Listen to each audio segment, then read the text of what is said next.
కంసుడు మరణించాడా? అవును మహారాజా. ఎవరు చంపారు కంసుని? రాజకుమారుడు కృష్ణుడే.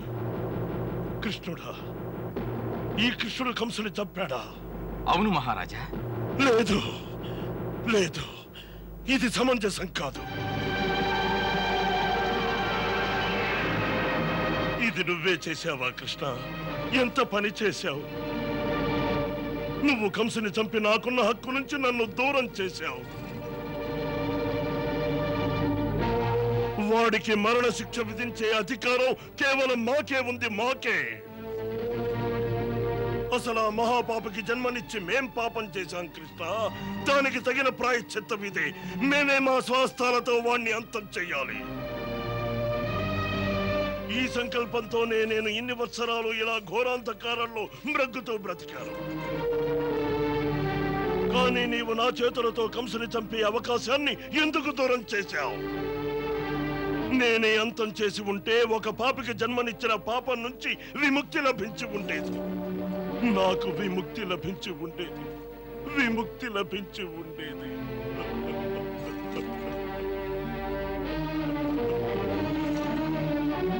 విముక్తి లభించి ఉండేది.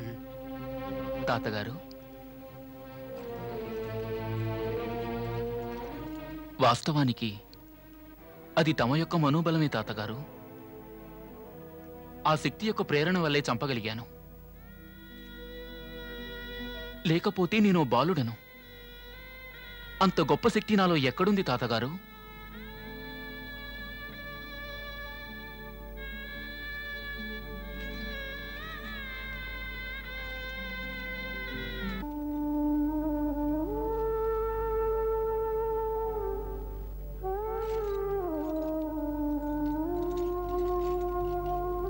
ఉగ్రసేన మహారాజులకి, ఉగ్రసేన మహారాజులకి, ఉగ్రసేన మహారాజులకి, ఉగ్రసేన మహారాజులకి, ఉగ్రసేన మహారాజులకి.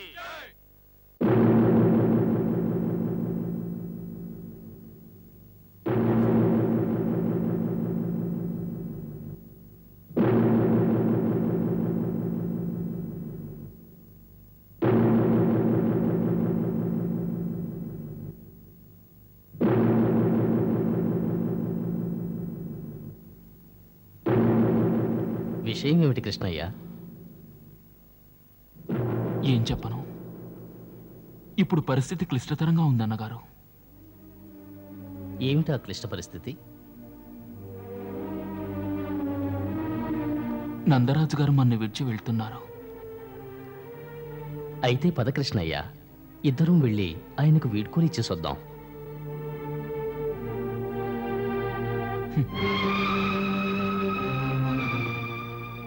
ఇద్దరం వెళ్ళి వీడ్కోలు ఇచ్చేసొద్దామని ఎంత తేలిగ్గా అన్నారు తమరు. కానీ అంత తేలిగ్గా వారికి మనం వీడ్కోలు ఇవ్వలేమన్నగారు.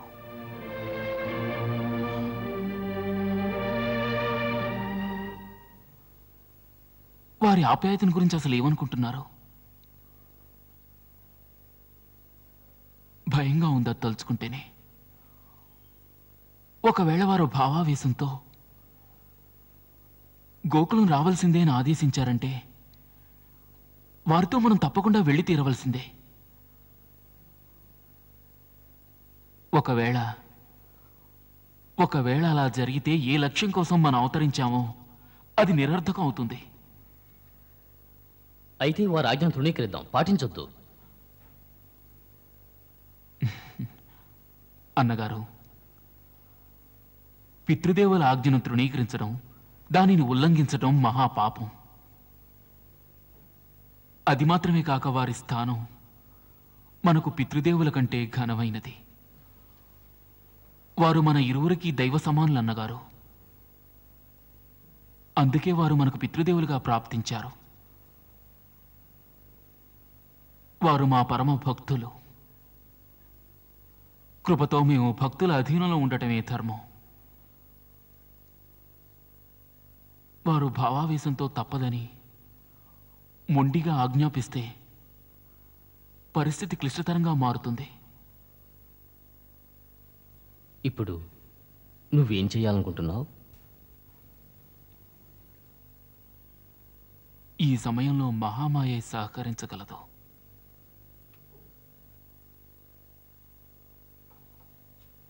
దేవి, మాకు సహకరించు.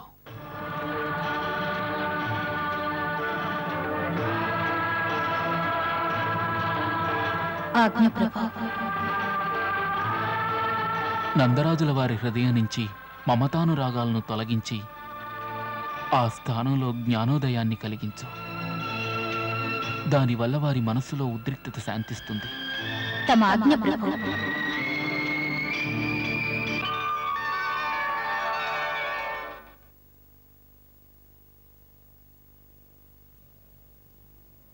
అరుగో, నాన్నగారు ఇటే వస్తున్నారు.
మీరు ఏడవచ్చా? ఎందుకు ఈ కన్నీరు చెప్పండి? మీరు ఇలా ఏడవచ్చా పసివాళ్ళ?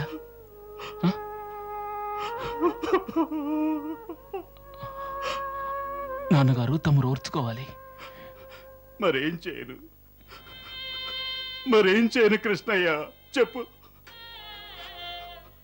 ఆపుకోవాలని ప్రయత్నించాను, కానీ ఈ కన్నీళ్లు నా మాట వినటం లేదు.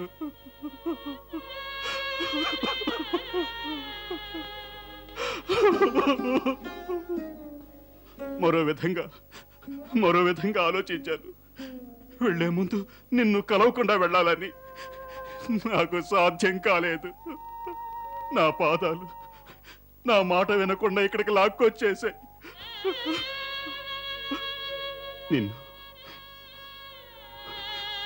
నిన్ను చూసిన తర్వాత మనసులో ఆవేదన భరించలేక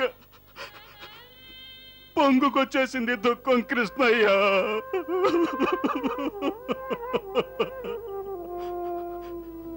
ఒక రకంగా సిగ్గనిపిస్తోంది.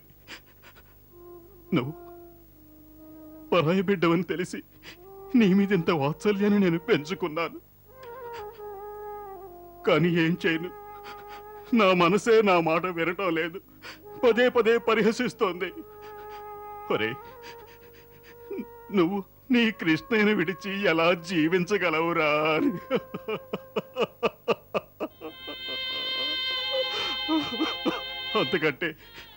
అంతకంటే వెంటనే అతని సమక్షంలోనే ప్రాణాలు వదులు అంటుంది. చెప్పు కృష్ణయ్య, చెప్పు, నన్నేం చేయమంటావు? నన్ను వెర్రి మనసుకి ఏం చెప్పమంటావు? వెర్రి మనసుని మీరే అంటుంటే ఏం సమాధానం చెప్పగలం?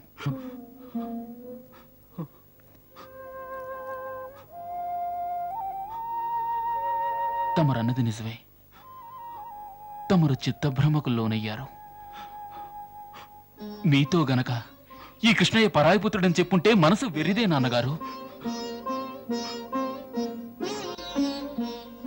మీ బిడ్డను కాదని ఎవరు చెప్పగలరు నాన్నగారు?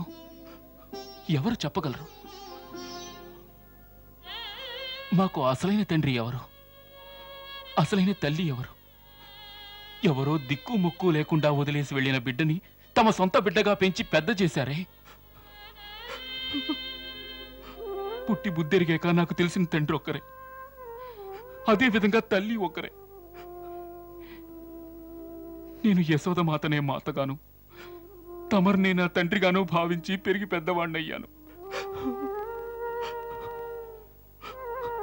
తమ ఇరువురు చూపించిన మమతానురాగాల వల్లనే మేము ఇంతకాలం జీవించి ఉన్నాం, ఇంతవాళ్లమయ్యాం. నేను ఇంత చెప్పిన తరువాత కూడా మీ మనసు ఇంకా పదే పదే నేను పరాయిపుత్రుణ్ణంటే అది నిస్సందేహంగా వెరిదే నాన్నగారు. మనసు మాటలు వినకండి నాన్నగారు, మీరు వినకండి. అయితే మరి ఇంకెవరి మాటలు వినమంటావు కృష్ణ? ఎవరి మాటలు వినమంటావు?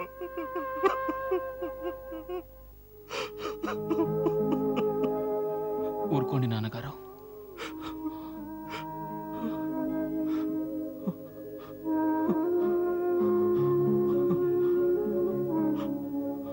ఊరుకోండి.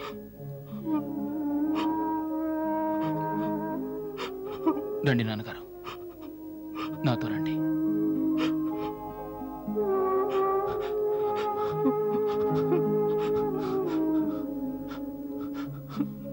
కూర్చోండి.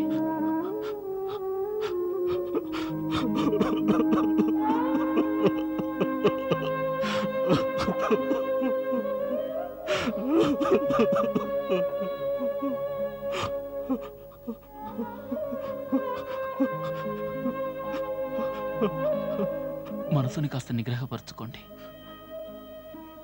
కాస్త ఓర్పుతో నా మాటలు వినండి. పుత్రుడు పెరిగి పెద్దవాడైన తరువాత అతని మాతాపితలు కర్తవ్య నిర్వహణకు అతన్ని తమ నుంచి దూరంగా పంపించరా? ఒకప్పుడు వ్యాపారానికి, ఒకప్పుడు దేశ సేవకి, ఒకప్పుడు మానవ సేవకో సమాజ సేవకో పంపుతారు. భావ్యమే కదా. బయలుదేరే ముందు కూడా యశోదమాతతో ఈ విషయమే చెప్పాను. ఇప్పుడు కర్తవ్య నిర్వహణకు వెళ్తున్నాను. అందుకోసం నేను ఎంత దూరం వెళ్ళవలసి వచ్చినా, ఎటువంటి ప్రదేశంలో ఉన్నా నీ పుత్రుడనే చెప్పుకుంటాను. వెళ్ళిన పని నేను ముగించుకున్న పిదప మళ్ళీ నీ వద్దకే వస్తానని చెప్పాను. పాపి కంసుణ్ణి సంహరించి నా ముఖ్య లక్ష్యాలలో ఒకటి మాత్రమే నేను నెరవేర్చగలిగాను. మరి ఇటువంటి లక్ష్యాలు ఎన్నో నెరవేర్చవలసిన బాధ్యత నా మీద ఉంది. మాతాపితలను వదిలి మమతానురాగాలకు దూరంగా ఇప్పుడు మహా కఠోరమైన కర్తవ్య పదంలో పయనించబోతున్నాను. నా మార్గానికి అడ్డు రాకండి. నా మార్గానికి అడ్డు రావాలని ప్రయత్నించకండి. బహుదూరం వెళ్తున్నాను, బహుదూరం వెళ్తున్నాను నాన్నగారు. కృష్ణయ్య, నిన్ను అర్థం చేసుకోవటం మహా కఠినం నాయన. ఒకప్పుడు మావాడివేనని మాతో ఉన్నట్టే తోస్తుంది. ఇంకొప్పుడు ఎంతో దూరంగా ఉన్నట్టు, ఎవరికి చెందనట్టు తోస్తుంది.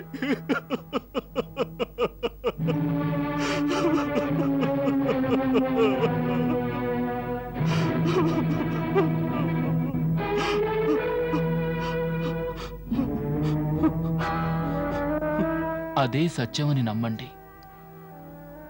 మీ వాడినై నిత్యం మీతోనే ఉంటాను. పరాయి వాడినై బహుదూరంగా ఉంటూ ఎవరికీ చెందను. వాస్తవానికి ఇదే జ్ఞానానికి ఆధారం నాన్నగారు. ఎవరు ఎవరికీ చెందరు. కారెవ్వరూ పితలు, కారెవ్వరికీ పుత్రులు. ఈ రాగానురాగాలు, ఈ మమతలు, ఈ మోహాలు, ఈ శత్రుత్వాలు, ఈ బంధుత్వాలు సర్వం మాయా దృష్టి భ్రమ, సర్వం మాయా దృష్టి భ్రమ.